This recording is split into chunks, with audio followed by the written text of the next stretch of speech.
aqui muito importante, principalmente para a audiência que é de Santos. Eu tenho certeza que tem amigos meus que são de Santos. A Dani é neta. Ai, meu Deus, você vai falar isso? É neta. Não, isso aqui me provocou uma sensação inacreditável. Porque assim, eu e o André, a gente cresceu, né? Vivemos a nossa infância, a nossa adolescência em Santos. Eu mudei pra cá. Eu mudei pra... Ia pescar na ponta da praia, aquele churros maravilhoso, Nossa senhora. Eu mudei pra Santos com 26 anos. Não, mudei pra São Paulo com 26 anos. Então, né, do 0 até os 26... Santos. E o cinema fez muito parte da minha história. Inclusive, nas minhas férias que eu tava em Santos, eu fiz meio que um tour ali pela Ana Costa, mostrando pra galera no meu Instagram o que era o quê e onde ficavam os cinemas. Porque em Santos tinha cinema de rua, muitos cinemas de rua. Então você tinha o Roxy, você tinha o Indaiá, você tinha o Alhambra, você tinha o Iporanga. O Roxy e hoje era um concorrente. Só sobrou o Roxy, né? Hoje o Iporanga virou um shopping. Você tinha o Sírio-Libanês do lado do clube, né? Que tinha um carnavalzinho classe A. E aí o Indaiá agora tá subindo um prédio super bonito, tá quase pronto. E eu, depois, nesse tour que eu fiz, eu postei as fotos dos antes e depois. E o Iporanga, eu tenho várias memórias incríveis com o Iporanga. E a Dani era neta, então ela ia de graça no cinema. Cara, aí pensa pra um cinéfilo.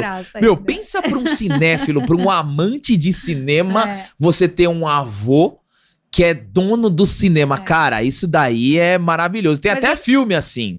Tenho. E eu não morei em Santos, mas a gente ia muito, né? Todo final de semana pra visitar meus avós. E meu avô, ele era um revolucionário mesmo, com a história do rádio amador. Então, assim... Ele tinha um shack, que era um quartinho, com um monte de rádio, que a gente não entendia nada, e tinha antenas gigantescas. Então, ele morava numa casa em Santos, e tinha isso. E se você vai olhar, a hora que vai estudar a história dele, ele realmente, com a comunicação, ele ajudava. Agora eu gostei, hein, diretor? Pô, merece aplauso. Vamos bater palma aqui, ó. Ai, eu não vou aplaudir, senão acostuma. Isso aqui que vocês estão vendo era o Cine Iporanga. Vocês podem observar. Nossa, essa você foi assim. Vocês podem, põe na geral, Mateuzinho, rapidinho, ó. Vocês podem observar que aqui, ó, você tinha o Iporanga 1, 2 e 3. Aí você tinha a maior sala, que ficava aqui, Iporanga 1, 2 e 3. Era por tamanho de sala. Eu tenho uma memória, por exemplo, de ir no Iporanga 3 assistir o Máscara. Nossa. 1994, fui sozinho, ninguém queria ir comigo, fui sozinho assistir o Máscara, cara. R$2 era? Pô, sei lá, R$4. É isso aí, né? Nem, já era reais, que era 94. isso aí. Mas assim, cara, olha só que legal. Olha o que tá aqui, ó, Caça-Fantasmas e Orfeu. Orfeu... 1997, eu acho. Gabriel, que memória. Caça-Fantasmas não significa nada pra mim, só pra lembrar. O Orfeu era do filme do Tony Garrido. Luz de sol, cidade da luz. Nossa, não. Ninguém lembra?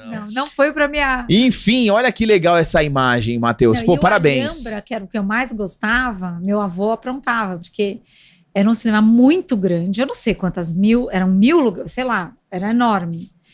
E tinham 2 andares. Então ele virava e falava, netinhos, 6 netinhos, né? A gente pegava a pipoca, não sei o quê, e ele deixava a gente ficar em cima, porque não abria em cima, porque não precisava, né? Porque não tinha muita gente. E aí a gente ficava na beirada, assim, jogando, ai que horror, né? Jogando pipoca para baixo. Aí, então a gente assistia pouco do filme, porque a hora que todo Precisava de uma psicóloga, hein, Dani? Precisava. A hora que olhava para cima, a gente se escondia. Nossa. Aí alguém reclamava. Aí meu avô subia. Aí a gente tava os 6 comportados assistindo o filme. E era muito legal, assim. Então, até ver o Rogério, que sempre gostou muito de cinema, era uma coisa que sempre esteve, entendeu? Na família, né? Cara, que legal. No aniversário do meu avô de 70 anos, quem estava lá, adivinha? Agora você vai ter um ataque. Quem? Pelé. Caraca, meu. Se bobear, eu tenho foto. Eu de cabelo de bacia, de pinico. Cuia. Cuia, total cuia. Era a franja, só descia aqui assim. E... Franja He-Man. Mas isso é só porque eu vejo foto, porque eu não me lembro, né? Sim. Qual era o nome do seu avô? Meu avô, Jaime Freixo. Seu Jaime. Jaime Seu Freixo. Jaime. E o Pelé tava Xará no de aniversário papai. dele. Tava no aniversário Parabéns, dele. seu Jaime. Entende? Parabéns, seu Jaime. Parabéns. E era entende? alguma coisa assim, ou 70 ou 60, não me lembro, entendeu? Parabéns, entende? O cara em filme inteiro, né? Total. Mas assim, é muito doido, né? Ele gosta lá. Ele gosta, né? Ele imita perfeito. Cara, imita o Pelé do nada. Parabéns. Ó, entende? eu vou aproveitar aqui, eu sei que o papai tá assistindo. Papai, um beijo aqui pro senhor. Jaime Jackson, te amo. Bom, que legal essa viagem Não, que e temos fizemos. Santos hoje, né, gente? Por favor. Não, hoje é o seguinte, galera. Hoje o podcast vai acabar na hora certa. Que a gente tem que ir rápido. Porque a gente tem que assistir, porque o jogo hoje vai ser tenso, hein? Os caras na Nossa. rádio estão em cima de mim. Caraca. Hoje vai ser tenso. Hoje vai ser contra tudo e contra todos. Não, mas hoje, o roteiro amanhã é você vai perfeito. chegar tão feliz lá. Não, amanhã você vai Amanhã ver só. pleno. Você assiste, né? Eu vou. Se o Santos ganhar, você assiste. Só vou falar, assiste.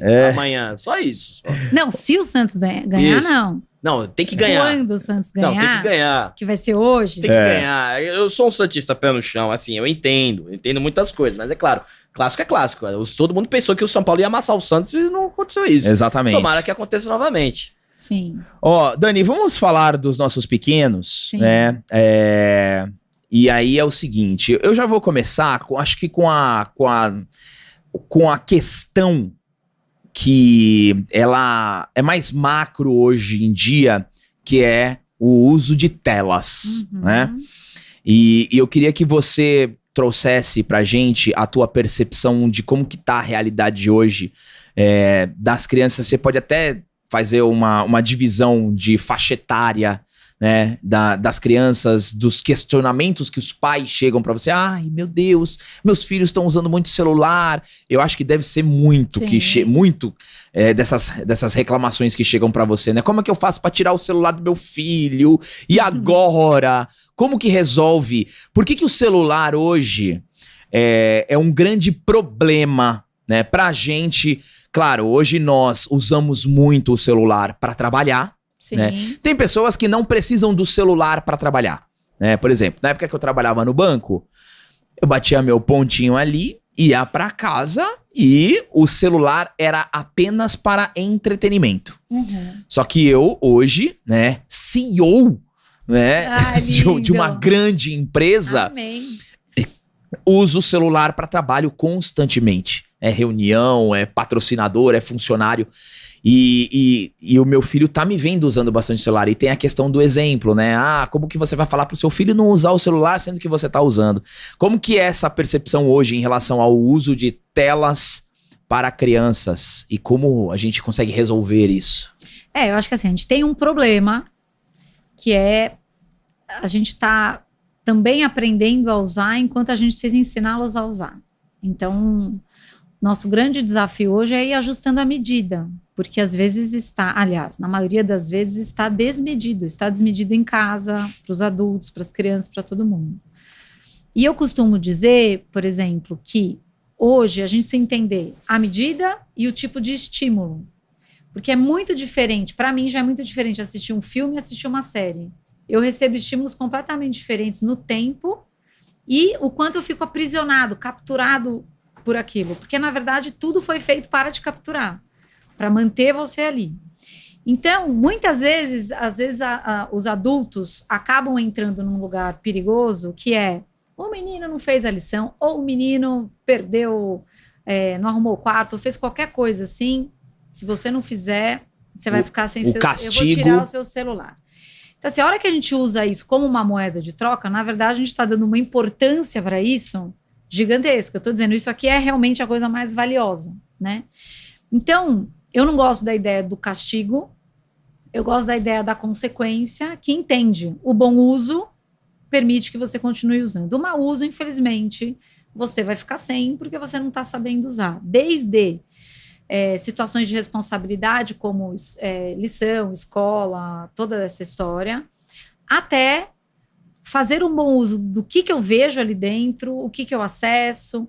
A gente teve agora uma história de cyberbullying numa das escolas mais tradicionais de São Paulo. É sério, porque de repente a pessoa tinha enchendo o saco, ou o fulano ficou chateado, ou mesmo que seja um bullying gratuito dentro de um espaço escolar, mas hoje as escolas estão com dificuldade de acessar isso, porque isso não está acontecendo fisicamente na escola, mas está acontecendo na informação dos grupos de WhatsApp. É porque o bullying, ele às vezes, ele ficava na escola. Ele Agora ficava você na tem escola. o eterno com isso aqui. Eterno. Agora você tem até pessoas de outra escola, que você vai mudar de escola, a sua ficha já chegou, porque alguém conhece alguém e passa toda a história. Então, assim, eu acho que o maior desafio de verdade, se a gente for parar a pensar, é pais com filho, com medo dos filhos. Medo de desagradar, medo de deixar desconfortável, medo dele ficar triste, medo dele ficar bravo, medo dele não me amar.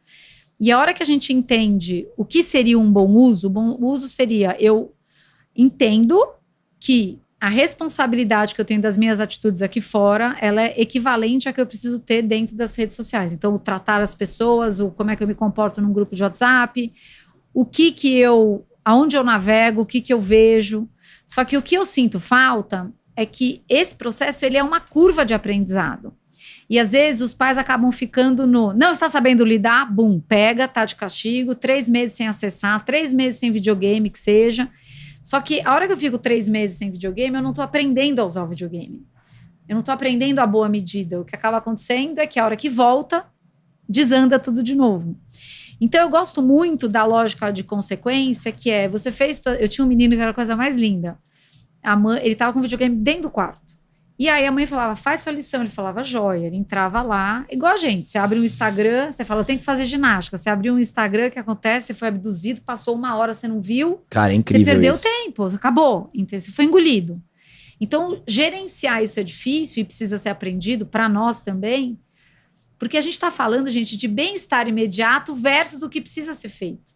O bem-estar imediato no nosso funcionamento humano falha é o que você busca.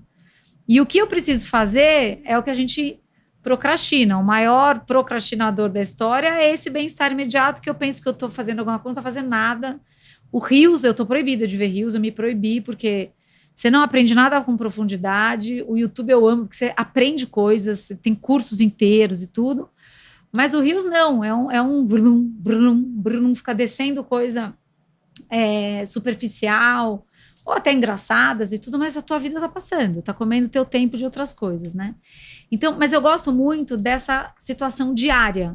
Então, esse menino tinha um videogame dentro do quarto.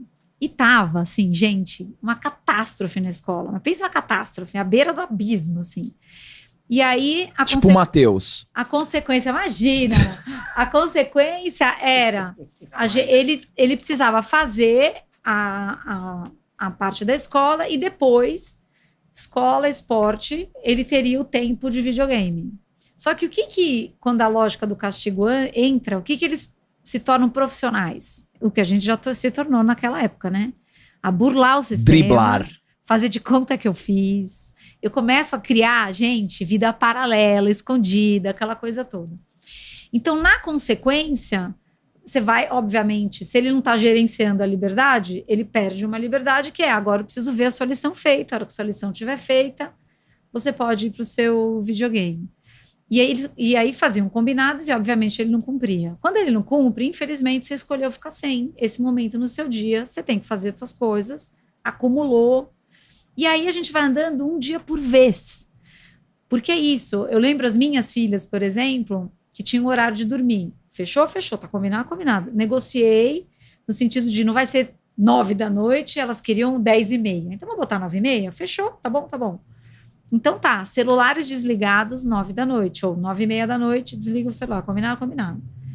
O que eu tô fazendo com isso? Eu tô te deixando cuidar disso. Só que a grande chance é de que você não consiga cuidar disso. Porque você não quer. Você quer ficar lá com aquela luz azul na cara. E aí, você vai numa direção que eu entrava no quarto 10 horas da noite e falava, gente, sinto muito, vocês não conseguiram, celulares para fora. E aí eu levava os celulares, dia seguinte, celulares do lado de fora. Pagou a conta? Celulares do lado de fora. Ai, mãe, mas o que custa? Meu despertador. Não, tá aqui um despertador, tarará. Dia seguinte, de novo, 9h30, celulares ligados, combinado, combinado, vocês vão ter mais uma oportunidade. Desligavam, o celular fica lá. Não desligou, passou o horário, dia seguinte, 9 horas, celulares recolhidos. Então, você vai andando um dia por vez, o que o outro vai aprendendo. A gente aprende no desconforto. É isso aí. O desconforto de ficar sem, A hora que ele fica maior do que o desconforto de eu respeitar, o desconforto de eu ficar sem meu videogame, a hora que ele é maior do que o desconforto de fazer a lição, eu começo a entender que não vale a pena. Então, eu tive um menino uma vez que ele falava, esse negócio de castigo e consequência é tudo igual. Eu é mesmo, por quê? Porque antes, quando eu ficava enrolando fazer lição, o castigo é que eu não podia descer para jogar bola. E agora, a consequência, me zoando muito, né? A consequência é que eu também não posso descer para jogar bola quando eu enrolo. Eu falei, mas e quando você faz a lição? Ele falou, eu posso descer para jogar bola. Eu falei, então, quem está decidindo ficar sem jogar bola é você. Só que o nosso grande desafio como pais é, eles estarão desconfortáveis. Quando eles perdem o videogame, perdem o celular, perdem o direito de jogar bola, perdem o direito de sair com os amigos, a hora que você aplica uma consequência, porque você entendeu que ele ainda não está responsável o suficiente para ter essa liberdade, ele vai falar, claro, mãe, pai, eu entendi, eu tô super de acordo. Não vai. Ele vai falar porque eu te odeio, porque você é um pai insuportável, ditador, porque não é justo, porque você fica com não sei o que, não sei o que, não sei o que. E hoje em dia, né, genocida. É isso, a coisa vai, entendeu? Vocabulário É novo. puxado. E aí esse pai que, equivocadamente, ou mãe, a gente quer ser amado pelos filhos, você cede. E aí você entendeu o quê? É isso aí. Esse filho, ele entendeu que, Não basta- consegue resistir à carinha triste, né? entendeu? Do gato de Basta botas. eu ir lá, a luta, que uma hora eu vou ter. E aí a nossa palavra vale cada vez menos. Então, assim, gerar um desconforto, entenda, não é um adulto raivoso descarregando frustração, não é um adulto humilhando, ofendendo, nada disso. Mas numa firmeza de que, ele não está gerenciando. Então ele vai entender que se ele não gerencia, ele não tem. Mas ele não tem 3 meses? Não, ele não tem 1 dia, 2 dias, que é curto. Para quê? Para dar a oportunidade dele gerenciar de novo. E aí, ele gerenciando, ele tem. E aí a gente entra no ponto do tipo de estímulo. Então não adianta você falar, você está sem eletrônicos, porque ele vê um filme, é muito diferente dele estar num TikTok da vida. Sim. Ele jogar um videogame, que videogame ele está jogando? Ele jogar um videogame FIFA é maravilhoso, o cara vai desenvolver habilidade fina, ele tem estratégia de jogo e tal. Ele jogar um videogame violento, que ele está em primeira pessoa, é outra história, porque o corpo, ele não sabe que isso é um sonho, um pesadelo, a realidade, ou um pensamento, ou só um estímulo na TV. Então ele entra em descarga de adrenalina como se ele estivesse passando pela situação. Você vai Interessante. ver um menino mais nervoso, você vai ver um menino mais estressado, você vai ver um menino mais em estado de alerta, mais reativo. Porque ele está sendo estimulado como se ele estivesse dentro de uma situação. Então, É interessante. quanto mais longe, melhor, entendeu? Se a gente escolher, a gente vai ajustando e aí é possível. Mas dentro de uma vida que tem sol na cabeça, o cara estuda, faz esporte, fica numa medida que tá tudo bem, porque isso existe, veio para ficar, ele vai ter que aprender a usar e assim por diante, né? Não, eu adorei isso, porque a busca do desconforto é um princípio estoico, né? Uhum. Você buscar o desconforto, porque aí você se coloca em situação de evoluir através do desconforto. É tipo a situação do banho gelado, Sim. não é? Tipo, você acorda de manhã, por mais que tipo, eu não goste. Eu finalizo né? no gelado, É, mas eu não começar gosto, no gelado não Mas tem eu a menor entendo o diferença. princípio do Total. banho gelado. Tipo, você acorda, você manda aquela descarga de água gelada, mesmo que você dá aquela acordada. Sim. Isso entra nessas questões de desconforto.